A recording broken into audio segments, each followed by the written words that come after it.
بسم اللہ الرحمن الرحیم۔ محترم ناظرین، السلام علیکم۔ ایک یہودی کو رسول خدا صلی اللہ علیہ وآلہ وسلم سے چند دینار قرض واپس لینا تھا۔ ایک دن آپ راستے میں جا رہے تھے کہ وہ یہودی آپ کے پاس آیا اور اس نے کہا، جب تک آپ میرا قرض ادا نہیں کریں گے اس وقت تک میں آپ کو یہاں سے نہیں جانے دوں گا۔ نبی اکرم صلی اللہ علیہ وآلہ وسلم نے فرمایا، اس وقت ادائیگی کے لیے میرے پاس کچھ بھی نہیں ہے۔ یہودی نے کہا، جب تک آپ میرا قرض واپس نہیں دیں گے میں بھی آپ کو یہاں سے جانے نہیں دوں گا۔ آپ نے فرمایا، اگر یہ بات ہے تو میں تیرے ساتھ یہیں بیٹھ جاتا ہوں۔ یہ کہہ کر آپ اس کے ساتھ بیٹھ گئے۔ جیسے جیسے وقت گزرتا گیا آپ کے صحابہ وہاں جمع ہوتے گئے۔ جب انہوں نے یہودی کی یہ جسارت دیکھی تو انہوں نے اس کو سزا دینے کا ارادہ کیا۔ آپ نے انہیں ہر طرح کی تادیبی کارروائی سے روک دیا اور فرمایا کہ تم دور چلے جاؤ۔ حکم رسول کے تحت صحابہ دور چلے گئے۔ سورج لمحہ بلمحہ گرم ہو رہا تھا اور اس کی تپش سے آپ کو اذیت پہنچ رہی تھی، یہاں تک کہ آپ کے چہرہ اطہر سے پسینہ بہنے لگا۔ اس کے باوجود آپ نے کسی طرح کے غصہ کا اظہار نہ کیا اور کوئی سخت جملہ نہ کہا۔ آپ سارا دن وہیں بیٹھے رہے اور ظہر، عصر اور مغرب و عشاء کی نمازیں وہیں پڑھیں۔ پھر رات چھا گئی۔ آپ نے رات بھی وہیں بسر کی اور فجر کی نماز بھی وہیں پڑھی۔ صحابہ یہودی کو ڈرانے دھمکانے لگے۔ آپ نے فرمایا، تم اس سے یہ کیسا سلوک کر رہے ہو؟ صحابہ نے کہا، یا رسول اللہ، اس کی یہ جرت کہ آپ کو یرغمال بنا کر اپنے پاس بٹھا لے۔ آن حضرت صلی اللہ علیہ وآلہ وسلم نے فرمایا، اللہ نے مجھے اس لیے نہیں بھیجا کہ میں کسی ہم پیمان یا کسی اور پر ظلم کروں۔ جب دن چڑھا تو یہودی نے کلمہ اسلام پڑھتے ہوئے کہا، اشہد ان لا الہ الا اللہ و اشہد ان محمدً عبدہ و رسولہ۔ میں اپنی دولت کا ایک حصہ راہ خدا میں دیتا ہوں۔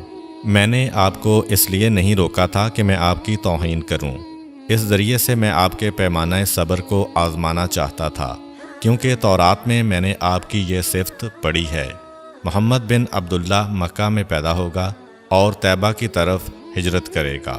وہ تندخو اور سخت مزاج اور بیہودہ گوئی کرنے والا نہ ہوگا اور کوئی جھوٹی بات زبان سے نہیں کہے گا۔ اس طرح سے میں نے آپ کو یہاں رکھ کر اس بات کی تصدیق کی ہے کہ تورات نے بالکل سچ کہا تھا۔ رسول اکرم صلی اللہ علیہ وآلہ وسلم مبعوث برسالت ہونے کے 3 سال بعد تک خفیہ طور پر دعوت اسلام دیتے رہے۔ اس کے بعد اللہ تعالیٰ نے آپ کو حکم دیا کہ آپ کھل کر اللہ کا پیغام پہنچائیں اور لوگوں کو خدا کی طرف دعوت دیں۔ ایام حج شروع ہوئے تو پورے جزیرۃ العرب سے لوگ مکہ کی طرف آنا شروع ہوئے۔ نبی اکرم صلی اللہ علیہ وآلہ وسلم کوہ صفا پر چڑھے اور آپ نے بلند آواز سے فرمایا، لوگو، میں اللہ کا رسول ہوں، تم اللہ رب العالمین پر ایمان لے آؤ۔ لوگ آپ کی طرف متوجہ ہوئے اور انہوں نے تعجب سے یہ اعلان سنا اور سب کی خواہش ہوئی کہ وہ اعلان کرنے والے کو دیکھیں۔ پھر آپ صفا سے اتر کر مروہ آئے اور وہاں پر بھی آپ نے 3 بار یہی اعلان کیا۔ جب ابو جہل نے آن حضرت صلی اللہ علیہ وآلہ وسلم کا یہ اعلان سنا تو اسے سخت غصہ آیا۔ اس نے زمین سے ایک پتھر اٹھا کر آپ کی پیشانی پر مارا، جس سے آپ کی پیشانی زخمی ہو گئی، خون بہنے لگا اور آپ کا پورا چہرہ لہو لہان ہو گیا۔ اس کے بعد تمام مشرکین آپ کو پتھر مارنے لگے۔ نبی اکرم صلی اللہ علیہ وآلہ وسلم مجبور ہو کر کوہ ابو قبیس پر چڑھ گئے اور ایک چٹان کے پیچھے جا کر چھپ گئے۔ مشرکین نے بھی آپ کا تعاقب کیا لیکن آپ انہیں کہیں دکھائی نہ دیے۔ ناکام و نامراد ہو کر انہیں واپس آنا پڑا۔ اسی اثناء میں ایک شخص نے حضرت علی علیہ السلام کو اس واقعہ کی اطلاع دی اور کہا کہ میرا خیال یہ ہے کہ محمد مارے جا چکے ہیں، نعوذ باللہ۔ یہ سن کر حضرت علی علیہ السلام کو شدید دکھ ہوا اور آپ ام المومنین حضرت خدیجہ الکبریٰ سلام اللہ علیہ کے پاس آئے اور ان سے کہا، میں نے سنا ہے کہ مشرکین نے رسول خدا صلی اللہ علیہ وآلہ وسلم پر سنگ باری کی ہے اور بعض لوگوں کا یہ گمان ہے کہ نبی اکرم شہید ہو گئے ہیں۔ آپ روٹی پانی اٹھائیں اور میرے ساتھ انہیں تلاش کرنے کے لیے چلیں، ممکن ہے ہمیں ان کا کہیں نشان مل جائے۔ آپ وادی پر نظر رکھیں اور میں پہاڑ کے دامن میں آپ صلی اللہ علیہ وآلہ وسلم کو تلاش کرتا ہوں۔ آپ روتے ہوئے آگے بڑھے اور آپ کہہ رہے تھے، یا رسول اللہ، ہمیں جواب دیں، آپ کہاں ہیں؟ میری روح آپ پر قربان، آپ کس وادی میں بھوکے پیاسے ہیں؟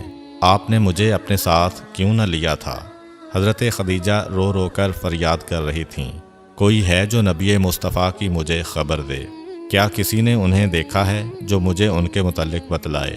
اس وقت جبریل امین علیہ السلام رسول خدا صلی اللہ علیہ وآلہ وسلم پر نازل ہوئے۔ ان کے پیچھے ملائکہ کی بہت سی صفیں تھیں۔ انہوں نے حضرت صلی اللہ علیہ وآلہ وسلم سے کہا، خداوند جبار نے ہمیں آپ کے فرمان کی تعمیل کے لیے بھیجا ہے۔ اگر آپ چاہیں تو ہم اس قوم کو تباہ کر دیں گے اور ان کا دنیا میں کہیں نام و نشان تک دکھائی نہ دے گا۔ رحمت للعالمین نے فرمایا، میں نبی رحمت بنا کر بھیجا گیا ہوں، میں عذاب و انتقام کا حامی نہیں ہوں۔ پروردگار میری قوم کو معاف کر دے، وہ مجھے جانتے نہیں ہیں۔ جبریل امین علیہ السلام نے حضرت صلی اللہ علیہ وآلہ وسلم سے کہا، خدیجہ سلام اللہ علیہا آپ کو تلاش کر رہی ہیں۔ خدیجہ کے رونے نے آسمان کے فرشتوں کو رلا دیا ہے، آپ انہیں جواب دیں، خدا کی طرف سے اور ہماری طرف سے انہیں سلام پہنچائیں اور انہیں جنت کی بشارت دیں۔ نبی اکرم صلی اللہ علیہ وآلہ وسلم نے خدیجہ و علی کو صدا دی اور انہیں اپنے پاس بلایا۔ دونوں شخصیات آپ کی خدمت میں حاضر ہوئیں۔ انہوں نے آپ کی پیشانی پر پٹی باندھی اور گھر لے آئے۔ جب مشرکین کو معلوم ہوا کہ نبی اکرم صلی اللہ علیہ وآلہ وسلم اپنے گھر آ چکے ہیں تو انہوں نے گھر کا محاصرہ کر لیا اور سنگ باری شروع کر دی۔ حضرت علی علیہ السلام اور حضرت خدیجہ سلام اللہ علیہا آپ کا دفاع کرنے لگے۔ جب سنگ باری میں معمولی سا وقفہ ہوا تو حضرت خدیجہ گھر سے نکلیں اور انہوں نے چیخ کر کہا، فرزندان قریش، کیا تم سے حیا رخصت ہو گئی ہے؟ تم اپنے قبیلہ کی معزز اور محترم خاتون کے گھر پر سنگ باری کرنے لگے ہو۔ اگر تمہیں خدا کا خوف نہیں ہے تو دوسرے لوگوں کو اپنے اوپر ہنسنے کا موقع نہ دو اور اپنے لیے ہمیشہ کی ذلت و بدنامی تو نہ خریدو۔ جب مشرکین نے حضرت خدیجہ سلام اللہ علیہا کی گفتگو سنی تو ندامت کے مارے ان کے سر جھک گئے اور وہ شرمندہ ہو کر اپنے گھروں کو چلے گئے۔ نبی اکرم صلی اللہ علیہ وآلہ وسلم نے دعوت اسلام کا آغاز ان روح فرسا واقعات کے ساتھ کیا تھا۔ آپ پر کروڑوں سلام ہوں۔ آپ نے لوگوں کو گمراہی و ضلالت سے بچانے کے لیے قدم قدم پر تکالیف اٹھائیں اور صدمے برداشت کیے۔ امید کرتا ہوں کہ آپ کو آج کی ویڈیو اچھی لگی ہوگی۔ اگر آپ کو ہماری ویڈیو اچھی لگی ہے تو ویڈیو کو لائک کریں اور مزید اس طرح کی ویڈیوز دیکھنے کے لیے ہمارا چینل سبسکرائب کر لیں۔ ملتے ہیں نیکسٹ ویڈیو میں، اجازت دیجیے، اللہ حافظ۔